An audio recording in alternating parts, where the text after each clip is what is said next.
Hello friends, welcome to my channel. Friends, thumbnail చూసే ఉంటారు కదా. వినాయక చవితి పేరుతో జరుగుతున్న మోసాలన్నింటి గురించి నేను ఈరోజు మీకు క్లియర్గా చెప్తాను. అదేంటంటే వినాయక చవితి కిట్ అంట. ఈరోజే నేను సోషల్ మీడియాలో ఒక రీల్ చూశాను. ఆ కిట్లో 35 రకాల వస్తువులు ఉన్నాయంట. దాని ఖరీదేమో 1200 అంట. సరే, ఆ లిస్టులో ఏమున్నాయంటే పసుపు, కుంకుమ, జిల్లేడు వత్తులు, యాలుకల మాల, ఇలా ఏవో 35 రకాల ఐటమ్స్ చెప్పారు.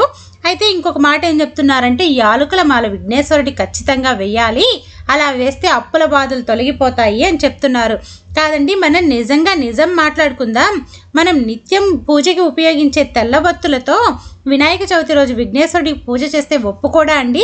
జిల్లేడు వత్తులతో పూజ చేస్తేనే ఆయన మన పూజను అంగీకరిస్తాడా? అసలు ఏం చేస్తున్నారు, ఏం మాట్లాడుతున్నారు?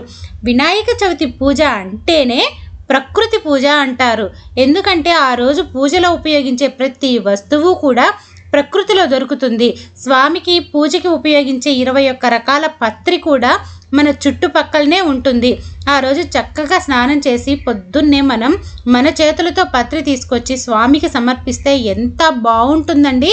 ఇంకా మనం ఒకవేళ అలా తెచ్చుకోలేని పరిస్థితుల్లో ఉంటే సిటీలో ప్రతి ఒక్క మార్కెట్లో కూడా ఈ పత్రినంతా తీసుకొచ్చి మొత్తం కట్టగట్టి అమ్ముతూ ఉంటారు. అది తీసుకొచ్చైనా స్వామికి సమర్పించుకోవచ్చు. ఎలా కూడా మాకు 21 రకాల పత్రి దొరకదు అని అంటే వీటన్నింటినీ మించింది ఒకటి ఉంది. అదేంటంటే గరిక. ఒక్క చిన్న గరిక ముక్క తీసుకొచ్చి విఘ్నేశ్వరుడి దగ్గర పెట్టి దండం పెట్టుకుంటే ఆ గరిక ముక్క కూడా ఆయన ఆనందపడిపోయే మహారాజు విఘ్నేశ్వరుడు. అలాంటి సులభమైన పూజ ఇది. దానికోసం మనం కిట్లు కొని ఇంత హంగామా చేయాల్సిన అవసరం అనేది ఉందా అండి? అసలు విఘ్నేశ్వరుడి పూజ ఎంత సులభంగా చేసుకోవచ్చండి. మనం చేసుకోగలిగితే మట్టితో కానీ పసుపుతో కానీ విఘ్నేశ్వరుడిని చేసుకోవచ్చు. లేదంటే బయట నుంచి అయినా మట్టితో చేసిన విఘ్నేశ్వరుని తెచ్చి ఇంట్లో పెట్టుకొని చక్కగా ఉదయాన్నే స్నానం చేసుకొని దొరికే పుష్పాలు, పత్రి, ముఖ్యంగా గరికను తీసుకొచ్చి స్వామికి సమర్పించి ఆయనకి ఇష్టమైన నైవేద్యాలలో ఉండ్రాళ్ళంటే ఇష్టం కాబట్టి ముఖ్యంగా ఉండ్రాళ్ళు చేసుకొని ఇంకా క్షీరాన్నం, పూర్ణాలు, వడలు ఇలా ఎవరికి అనిపించిన పిండి వంటలు అవి చేసి పెట్టుకోవచ్చు. కానీ ఇందులో మళ్ళీ వీడియోస్ కోసం స్వీట్ షాపుల నుంచి లడ్డూలు అవి తీసుకొస్తారండి. అలా మాత్రం చేయకండి. పొరపాటును కూడా విఘ్నేశ్వరుడితో ఎప్పుడు అలాంటి ఆటలు ఆడద్దు. మన ఇంట్లోనే మన చేతులతో శుచిగా శుభ్రంగా చేసి స్వామికి నైవేద్యాన్ని నివేదించాలి. అలా చేసి ఆఖరిగా స్వామివారి యొక్క వ్రత కథ చదువుకొని ఆ రోజు పూజను ముగించుకుంటాం. మనం ఎన్ని రోజులు ఆయన ఇంట్లో ఉంచుకుంటామంటే అన్ని రోజులు ఉంచుకొని తర్వాత గౌరవప్రదంగా ఆయన్ని నిమజ్జనం చేస్తే విఘ్నేశ్వరుడు పూజ అనేది పూర్తవుతుంది. ఇలా సులభంగా భక్తితో చక్కగా ఇంట్లో చేసుకోవాల్సిన పూజని కాస్త 35 రకాల వస్తువులు విఘ్నేశ్వరుడు పూజలో పెట్టాలి, దానికోసం ఈ కిట్టు కొనాలి, దానికి 1200 ఖర్చు చేయాలి, ఇలా ఎందుకు చేస్తున్నారండి అసలు? మరొక ముఖ్యమైన విషయం ఏంటంటేనండి, అసలు విఘ్నేశ్వరుడు అంటే ఎవరు? విఘ్నాలకు అధిపతి.